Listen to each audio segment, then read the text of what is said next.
Hello everyone. So in this video, we are going to learn about wind, types, directions and related laws. So this is part 2.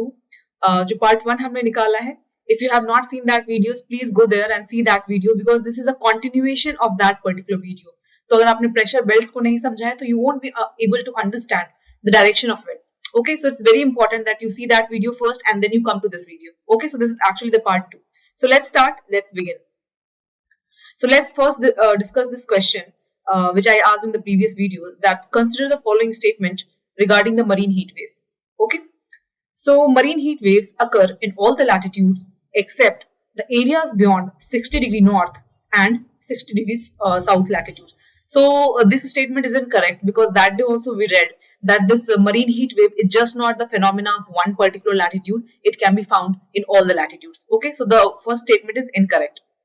The second statement here is MSW have increased by 50% over the past decade due to persistent warming and have become more frequent. So this is correct. The third statement is recent study says that marine heat waves in India, in the Indian Ocean, will intensify drought all over the Indian subcontinent. So that day we studied that in the southern India and the southwestern India, this rainfall will increase. Okay.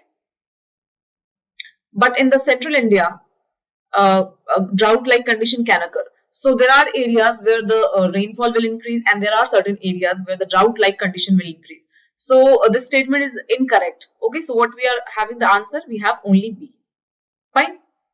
So अगर आप इस type के जो भी आपको concepts मिलते हैं जो रिसेंटली न्यूज में रहते हैं, मरीन हीट वेव्स हो गया या एनवायरनमेंट से रिलेटेड कोई ऐसा कॉन्सेप्ट है, so do visit your international organisation की साइट्स, जैसे फॉर एग्जांपल आपकी IUCN है, then you have this UNEP, government of India की मिनिस्ट्री ऑफ एनवायरनमेंट की जो साइट है, you can visit all these sites because these sites are very much reliable. यहाँ पे जो सोर्सेज आपको मिलते हैं वो काफी अपडेटेड होते हैं और क्वेश्चंस यहाँ से ही आता है. ओके, तो do visit these kind of sites जो भी आपके एनवायरनमेंट के टॉपिक्स हैं, ज्योग्राफिकल टॉपिक्स हैं. ओके, सो जो मरीन हीट वेव्स है ये IUCN का है, साइट है, वहां पे इन्होंने अच्छे से इसको कवर कर रखा है. In fact the second statement which I give to you all was from this particular site only. Okay, तो आप इसको एक बार गो थ्रू कर लेना. So we have this Nitendra Singh and Pranjal Tripathi जिन्होंने करेक्ट आंसर किया है. सो वेरी गुड गाइज, ऐसे ही लगे रहिए, ऐसे ही आप क्वेश्चंस को अटेम्प्ट करते रहिए और बिल्कुल अच्छे से अपनी रिवीजन कीजिए. Okay, so now let's start to our topic today, the factors affecting the velocity and direction of wind.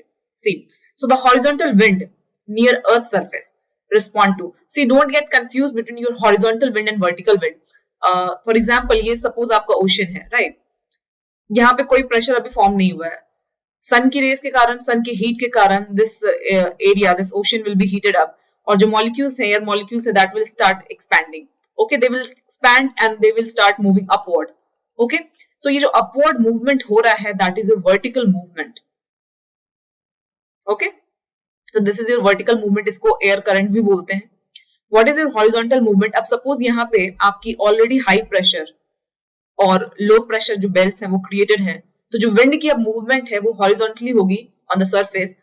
So it will move from high pressure towards low pressure. So this is basically what, this is your horizontal movement of winds. Okay, तो ये आपको याद रखना है, इसमें confuse नहीं होना है आपको. So now this horizontal wind near the earth's surface will respond to three things. First is your pressure gradient force. Pressure gradient force के बारे में हमने उस दिन भी पढ़ा था.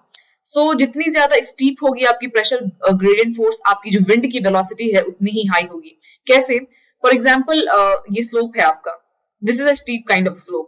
तो अगर यहाँ से विंड ब्लो कर रही है तो ऑब्वियसली जो स्पीड है that will be very fast as compare to this slope जो जेंटल स्लोप है, राइट?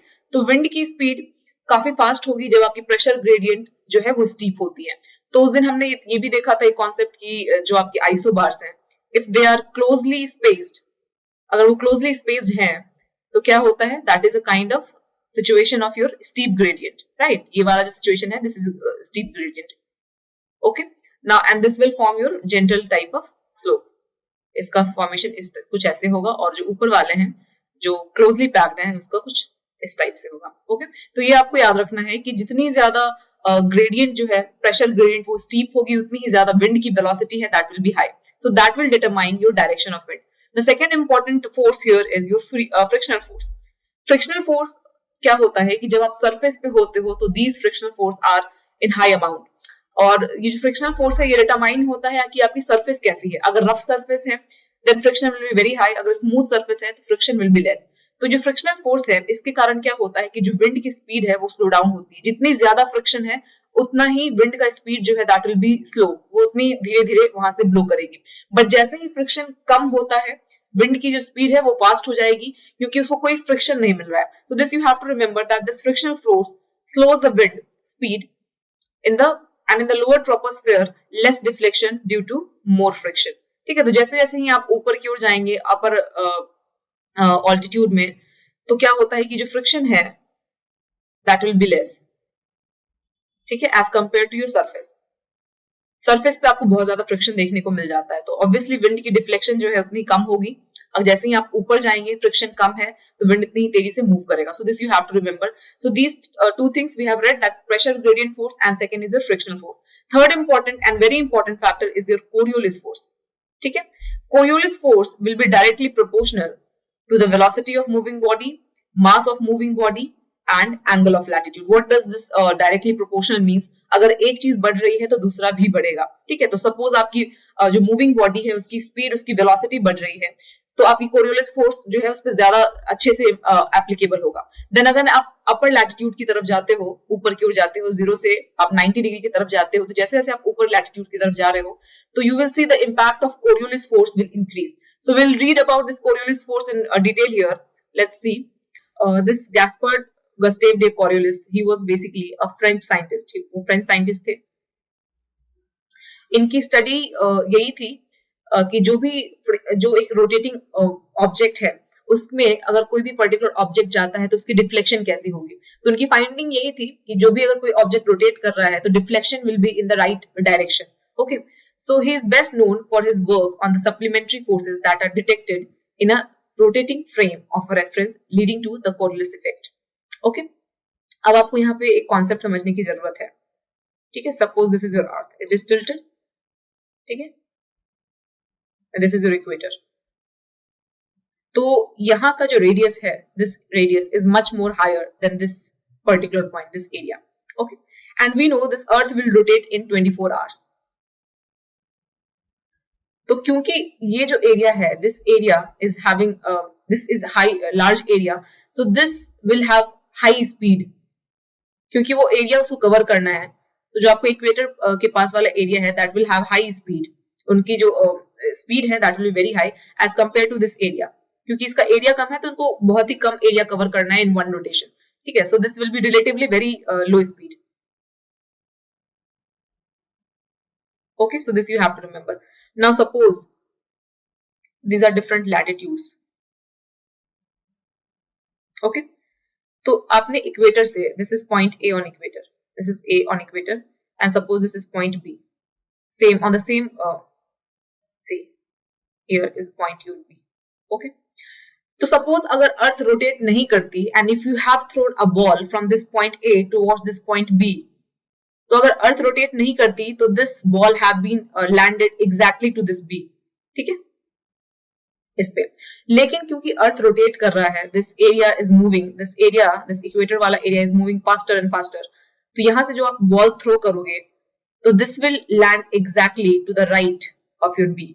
ओके, ये यहां लैंड करेगा। क्यों? क्योंकि जो अर्थ है that is rotating and since this area is moving faster as compare to your this latitude, this ball will land exactly to the right of your B. Similarly, अगर कोई object यहाँ पे suppose point D है, this is your point D. Okay, this is point D. अगर आपने यहाँ से कुछ थ्रो किया है, अगर ये अर्थ रोटेट नहीं करती तो this would have fallen exactly here. But since this earth is rotating, so the deflection will be much more higher in this particular area. So this you have to remember कि as you are going up, the Coriolis impact, the Coriolis force का जो impact है वो क्या है, वो आपको ज्यादा देखने को मिल रहा है as compare to your equator. ठीक है, क्यों? क्योंकि जो रिलेटिव स्पीड है रोटेशन की that is decreasing as we are moving in the upper latitudes. So this you have to remember. So this pressure gradient force is perpendicular to isobars. See these are your isobars, these are different pressures. Okay, तो wind will always flow from your high pressure towards your low pressure, ये हमने पहले भी discuss किया है। High pressure से low pressure की ओर जाती है. सो this pressure gradient force will always be perpendicular. See यहाँ पे ये जो है, this will always be perpendicular to your isobars. So this you have to remember. And this Coriolis force is perpendicular to your pressure gradient force. ठीक है? So this you have to remember. ठीक है, तो अब यहाँ पे ये जो डायग्राम है इसको समझने की कोशिश करते हैं. ये हाई प्रेशर से लो प्रेशर की ओर जा रहा है. ठीक है, तो यहाँ पे सी हियर द विंड, जो पहला डिफ्लेक्शन हो रहा है आपका, फर्स्ट डिफ्लेक्शन यहाँ कोरियोलिस फोर्स यहाँ पे आपको लग रहा है. ओके, 90 डिग्री पे परपेंडिकुलरली फॉर्म हो रहा है. Now this wind has been deflected, अभी डिफ्लेक्ट हो गया है. Now the Coriolis force is again forming perpendicular to your deflected wind. Okay, then again here.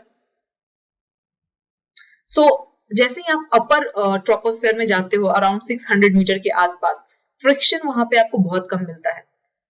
So this wind will start flowing parallel to your what? This wind will start flowing parallel to your isobars, and this will get balanced by your two forces, that is your Coriolis force and pressure gradient force. इसको ही हम लोग क्या बोलते हैं? इसको हम लोग बोलते हैं geostrophic wind. Okay, so this is important. ये बहुत इंपॉर्टेंट है कि जो आपकी विंड है जब ये स्टार्ट कर दे पैरेलली फ्लो करना आपके आइसोबार से, and that will balance your two forces, that is your pressure gradient force and Coriolis force, that is your what? That is your geostrophic wind. So this is important, you have to remember. So geotropic wind are those that are generated by two opposing forces, जो कि हमने देखा, that is your Coriolis force and pressure gradient force. Okay, so now the pattern of planetary wind, it all largely depends on, this is also given in your NCERT. Okay, ये points आपके NCERT में भी दिया हुआ है. So it depends on your latitudinal variation of atmospheric heating. Okay, that we have read. Then we have seen the emergence of pressure belt, जो high pressure areas create हो रहे हैं, low pressure areas create हो रहे हैं. इसके कारण से भी एक पैटर्न मिल रहा है, एक डायरेक्शन मिल रहा है विंड को फ्लो करने का. क्यों? क्योंकि हाई प्रेशर जहां एरिया है तो wind will always flow from your high pressure towards your lower pressure area. Okay, then the migration of belts following apparent path of the sun. Okay, जो pressure belts हैं आपके, these are not permanent pressure belts, क्योंकि जो सन की जो apparent movement है वो north से साउथ होते रहती है, और इस वजह से जो आपके प्रेशर बेल्ट हैं that will also move northward to south. Okay, so there is also apparent movement, and इसके कारण से भी जो आपकी विंड की डायरेक्शन है वो चेंज होती है कई बार. And this there is a distribution of continents and oceans. So in the southern hemisphere you will find large vast amount of ocean. तो जो भी यहाँ पे प्रेशर क्रिएट हो रहा है, जो भी टेम्परेचर हो रहा है, क्रिएट हो रहा है, you will find homogeneity in that.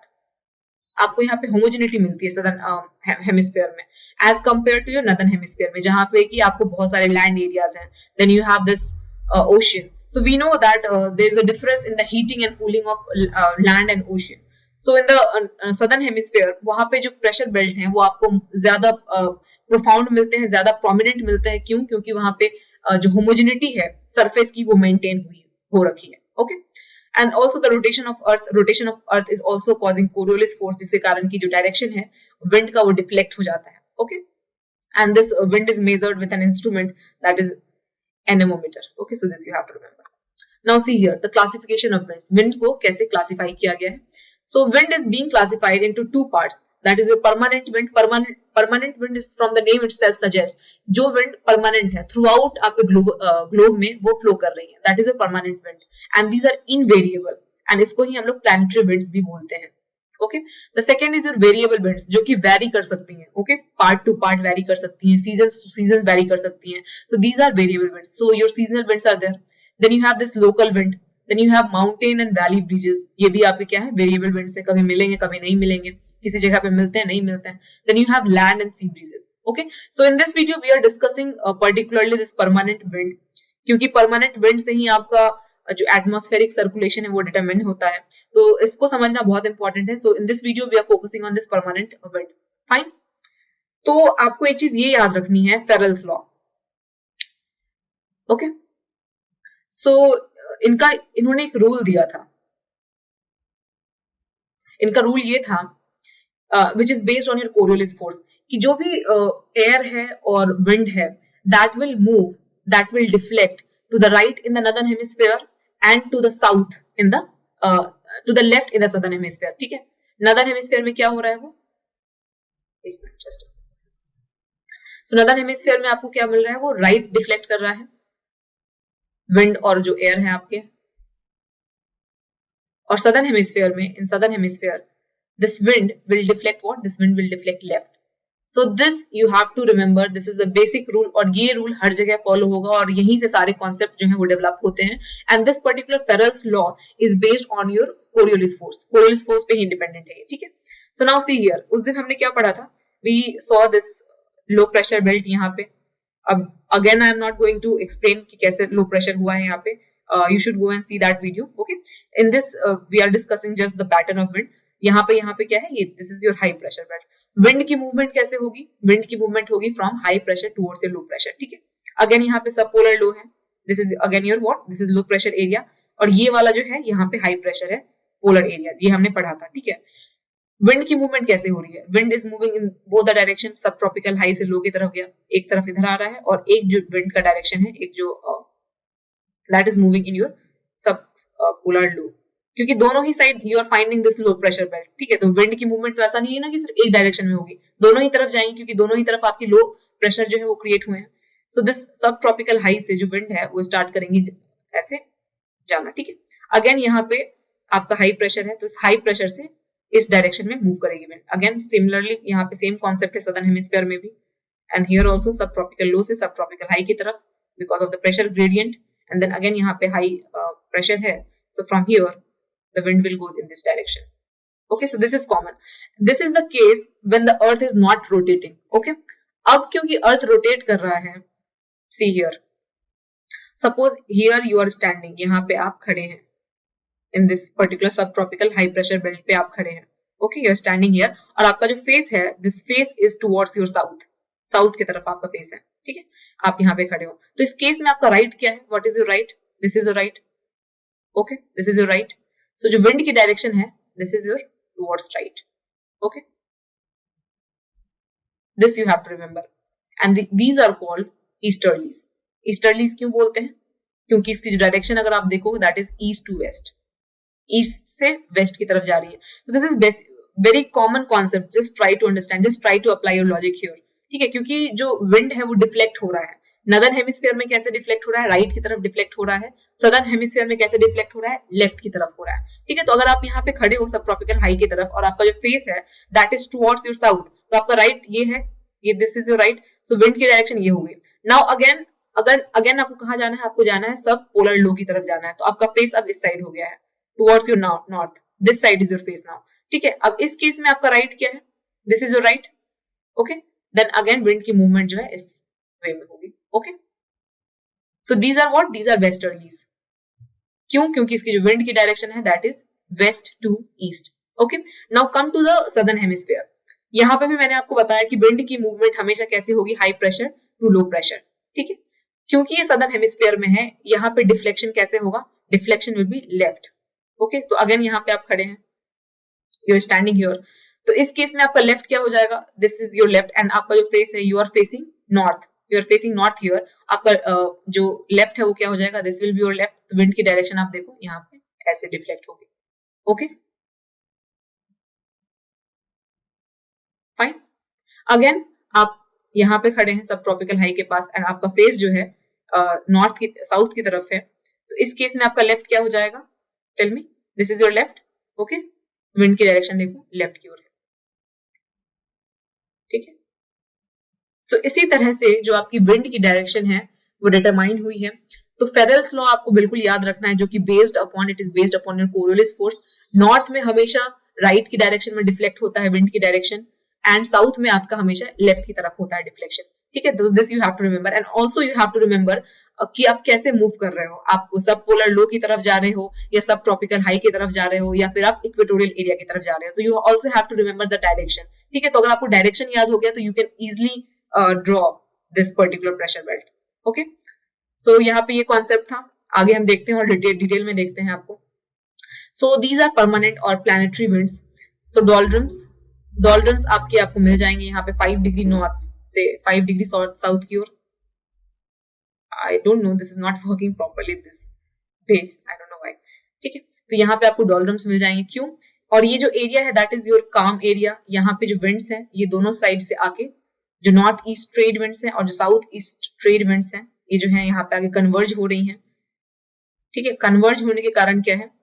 यहाँ पे कोई प्रॉपर आपको विंड की मूवमेंट नहीं दिखेगी, कोई मेजर विंड का मूवमेंट नहीं दिखता है, ये काम एरिया है, ठीक है। And there will be absence of surface wind.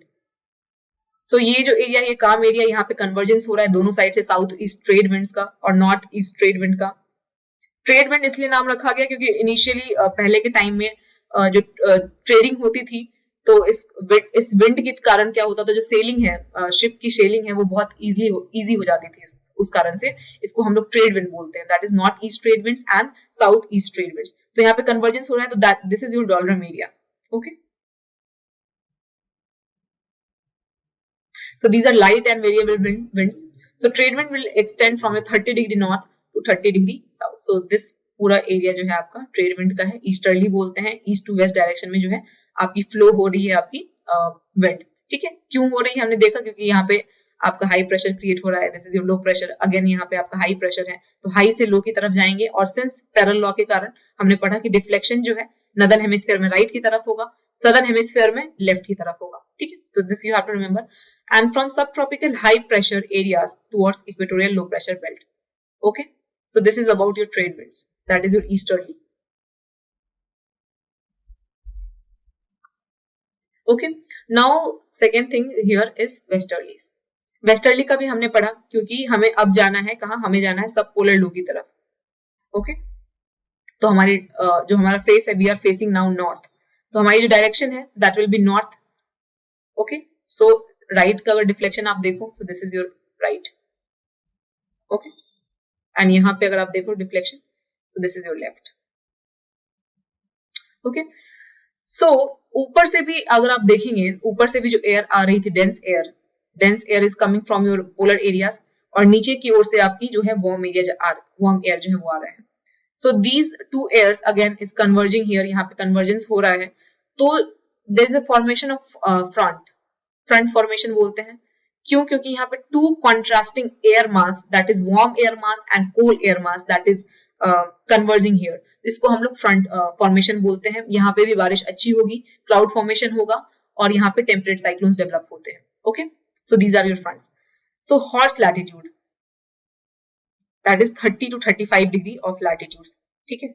Horse latitude क्यों कहते हैं ये भी मैं आपको समझाऊंगी अभी, ठीक है। ये वाले एरिया में हमने पढ़ा था क्या उस दिन, कि जो एयर जो है दैट इज कंटिन्यूअसली सबसाइडिंग, ठीक है, सबसाइड हो रहा है, एयर का डिसेंट हो रहा है, और हाई प्रेशर जो है वो क्रिएट हुआ है, ठीक है। This is creating what, high pressure, यहाँ पे आपके सब ट्रॉपिकल हाइज में। ओके, तो यहाँ पे basically there will be no cloud formation, no cloud formation हो रहा है यहाँ पे, और विंड की भी कोई मेजर डायरेक्शन आपको यहाँ पे नहीं मिल रही। क्यों? क्योंकि यहाँ पे अगेन जो एयर जो है वो डाइवर्ज होके जा रही है this particular area. Okay, so this is again a काम बेल्ट, काम है यहाँ पे आपकी बेल्ट, स्टेबिलिटी वाली कंडीशन है। स्टेबिलिटी इसलिए है क्योंकि यहाँ पे हाई प्रेशर है, हाई प्रेशर मतलब आपका ये एंटी साइक्लोनिक कंडीशन है। Anti cyclonic is basically your high pressure वहां पे क्रिएट हो रहा है, that is why anti cyclonic. तो एंटी साइक्लोनिक कंडीशन में आपका क्लाउड फॉर्मेशन नहीं होगा, वो एरिया जो है वो ड्राई रहेगा, वहां पे स्टेबिलिटी कंडीशन है। तो इनिशियली पहले के टाइम में हॉर्स की ट्रेडिंग बहुत ज्यादा होती थी, हॉर्स की ट्रेडिंग होती थी, तो इस पर्टिकुलर लैटिट्यूड से जब वो शिप में लेकर के जाते थे हॉर्सेस को, so those ships were very heavy, और वेट के कारण वो काफी उनको डिफिकल्ट हो जाता था कि how are they going to cross this entire area. तो वो क्या करते थे कि कुछ हॉर्स को वो फेंक देते थे, ताकि आपकी जो शिप है दैट बिकम्स लाइटर, और ताकि वो फिर वो आसानी से उस शिप को सेल कर सके, राइट। तो इस वजह से इसको हॉर्स लैटिट्यूड कहते हैं, क्योंकि उस पर्टिकुलर एरिया में क्योंकि विंड का कोई मूवमेंट नहीं है वहां पे, और बहुत ड्राई है वहां का एरिया, वहां पे बारिश नहीं हो रही है, और बहुत हैवी वेट के साथ आप शिप को ले जा रहे हो, तो it becomes very difficult for you to cross that particular area. तो इस वजह से आप जो हॉर्स लेके जाते थे, तो कुछ हॉर्स को आप समुद्र में जो ओशन था वहां पे फेंक देते थे, ताकि आपकी शिप है वो लाइट हो जाए और आप इजिली आप उसको सेल कर सको। So this was the logic behind why we call it as a horse latitude. Okay, so this is within 25 to 35 degrees subtropical high latitude. So there you will find atmospheric stability, dry condition, and very weak air circulation. So this you have to remember. And also this hot and dry deserts are found in western part of continents. Again, this is very important. ये कैसे हो रहा है मैं आपको समझाती हूँ, ये देखो, ठीक है। यहाँ से आपकी जो है easterly that is blowing in east to west direction, तो इस एरिया से अगर वो क्रॉस हो रही है, this will capture some moisture from ocean, और इस एरियाज में रेनफॉल होगी. But the point this easterlies are reaching here the western margin. ठीक है, वेस्टर्न मार्जिन पे वो जैसे पहुंच रही है, उनके पास इतना मॉइस्चर नहीं है कि वो वहां पे क्लाउड फॉर्मेशन कर सके या फिर बारिश हो सके. तो एक तो ये रीजन है कि जो भी ईस्टर्ली की फॉर्मेशन हो रही है, क्योंकि वो ऑफशोर है, यहाँ पे आते आते जो उनकी डायरेक्शन है दैट इज ऑफशोर, यहाँ पे बारिश नहीं मिलेगी आपको. सेकेंड, अगर आप ये देखोगे, ये जो एरिया है दिस सब ट्रॉपिकल हाई वाला जो एरिया है, ओके, यहाँ पे क्या हो रहा है कि विंड जो है, एयर जो है हाई प्रेशर है, विंड जैसे ही नीचे की ओर कांटेक्ट करेगी इट विल स्टार्ट डाइवर्जेंस हो रहा है वहां पे एयर का. ठीक है, तो जो ओशन है, ओशन का जो सरफेस वाटर है, because of this divergence this will also force the surface water to move. अब सरफेस वाटर मूव कर रहा है तो उसको रिप्लेस करने के लिए जो ठंडा वाटर है, the cool water that is denser and that is below the surface water, that will start coming upward. ठीक है, जो ये सरफेस वाटर डिफ्लेक्ट हुआ because of this trade winds also and because of this divergence also, जो आपके surface wind जो है deflect हुई है, तो उसको रिप्लेस करने के लिए अंदर से जो कोल्ड वाटर ऊपर आ रही है, this cold water, this is what this is called, we call it as upwelling. तो अपवेलिंग की सिचुएशन है वहां पे. Upwelling will further strengthen, this will strengthen atmospheric stability. ठीक है, क्योंकि वो कोल्ड है तो वहां पे अगेन आपको मॉइस्चर फॉर्मेशन ज्यादा नहीं हो पाएगा, ज्यादा स्ट्रेंथन नहीं हो पाएगा. This cold air will further strengthen your atmospheric stability. So this is also one of the cause, this upwelling condition is also one of the cause why we are finding this desert in the western margin of the continent. पहले reason क्या थी कि जो trade winds हैं that is flowing and that becomes off shore when this come to your western margin of your continent. यहाँ पे आते आते वो ऑफशोर हो जाती है, वहां पे उनका मॉइस्चर शेड हो जाता है. This was the reason. Second was that क्योंकि हाई प्रेशर रीजन है, वहां पे एयर की जो है वो डाइवर्जेंस हो रहा है, the air is getting diverted. So जो सरफेस विंड है, surface wind is also getting diverted, और इसके कारण क्या हो रहा है, जो इनसाइड की जो अंदर की जो कोल्ड वाटर है दैट इज कमिंग अपवर्ड, अपर आ रहे हैं, तो that is called your upper, that is called, we call it as upwelling. Upwelling के कारण क्या हो रहा है, that is further strengthen your atmospheric stability. तो इस कारण से भी वहां बारिश बिल्कुल भी नहीं हो रही है, वो कंडीशन बिल्कुल ड्राई है. थर्ड फैक्टर यहाँ पे ये है, सपोज ये जो एरिया है साउथ अमेरिका के, यहाँ पे you will find this Andes mountain, here you will find in Mojave desert, here you will find this Cordillera belt, Cordillera belt. Okay, तो इसके कारण भी जो विंड आ रही है, जो थोड़ा बहुत भी पानी बच रहा था, मॉइस्चर बच रहा था, it will said here this particular area. तो जो ये वाला एरिया हो जाता है that becomes your rain shadow area. तो रेन शैडो एरिया में बारिश बिल्कुल नहीं होती है, और ये भी वजह है कि वेस्टर्न मार्जिन पे आपको tropical area, sub tropical areas में आपको डेजर्ट देखने को मिल जाएंगे. So here you will find this Namib desert, okay, here you will find this Sahara desert, this Thar desert, then your Atacama desert, here you will find Atacama desert, यहाँ पे आपको Mojave desert मिल जाएगा. so this is the reason. okay, so this you have to remember. now permanent और planetary wind का हम आगे बढ़ते हैं.